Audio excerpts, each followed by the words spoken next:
Hey everyone, it's Bonnie here with a quick update. We released the last episode of Season 1 in November, and Season 2 is starting soon. Our houselessness roundtable episode was Hallie's last episode with the water we swim in, and I just wanted to thank Hali so much. Hali started as an intern with Wisconsin Sea Grant, and we created the podcast together. Unfortunately, her internship had to come to an end at some point, and so Hali is on to bigger and better things. But she does have a final message for you, which we'll hear in a second. And an update for Season 2. For this season, the episodes won't drop on a certain schedule, but will come a little bit more fluidly.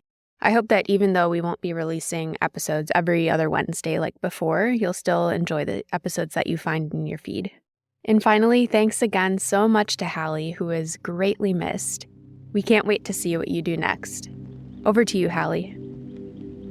The point of this presentation is to kind of give you a sense of what I've learned this past year working with Sea Grant and how these internships impacted me, and also a little bit of a backstory on my background and where I even got to working with Sea Grant.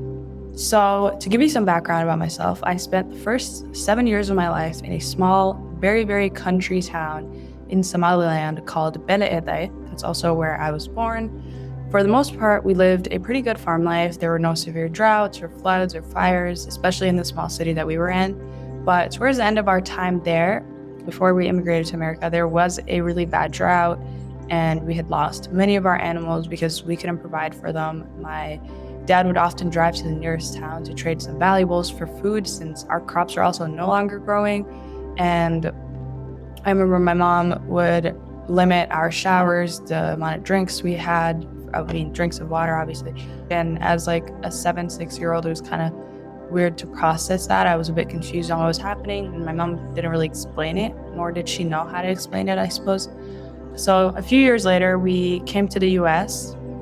We would constantly get calls from our family back home telling us how much they're struggling, how their animals are also dying, kids have no food, and all these other terrible things that were happening to them. And for a while, I had just brushed it off and did not really pay attention to it because I was a middle schooler, so I was focused on like my outfit or something like that. So when I was a freshman in high school, I really began to investigate why this was happening, especially in a random East African country that literally relies only on agriculture. I would expect it to be nice there since they aren't burning nearly as much toxic waste and people aren't wasting food or anything like that. In high school, I also joined a club called the Tree Huggers Club, and I expanded my knowledge there on the subject just a bit more. I met really passionate people that were willing to educate me on different subjects. And I also met other students, and we spoke about how their parents are also getting calls from whatever country they were from. And we kind of noticed that we were all from underdeveloped countries that also relied on agriculture. Once I started my internship working with Bonnie, though, I was able to learn and research about climate change, environmental justice, and so many other topics in a much deeper scale. I got to interview really passionate people that are making a difference, and hearing their stories was very inspiring. Before I started this internship, I never really focused on environmental justice or environmental studies, any of that. I was mainly focused on social justice because that's kind of what we're taught, like in schools, most of the clubs were about social justice, if there were clubs about social justice. And so I never really had that exposure or anybody to tell me about what environmental justice was until this internship.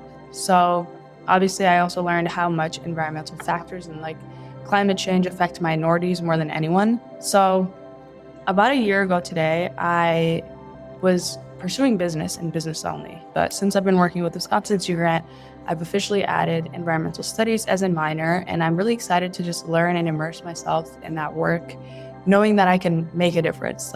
Middle school me did not know what I could do for anybody or how I can contribute to this crisis and how I can help in any way. But I think she would be really proud of me now, knowing that I am willing to make that difference. I am willing to help out other people. I also share a lot of my experiences with many of the topics that we cover on the episodes as well. I often have a lot of personal stories just because these things affect me, and it took me a while to realize that, because once I started listening back to the episodes, I was like, oh my God, I have a story for everything. that's when I realized like how much environmental justice really impacts me and how much it impacts other minorities. And I don't know, I think it's really important work, and I'm really excited to be a part of Wisconsin Sea Grant and hopefully be a part of other companies that are also going to be willing to make a change. Thank you.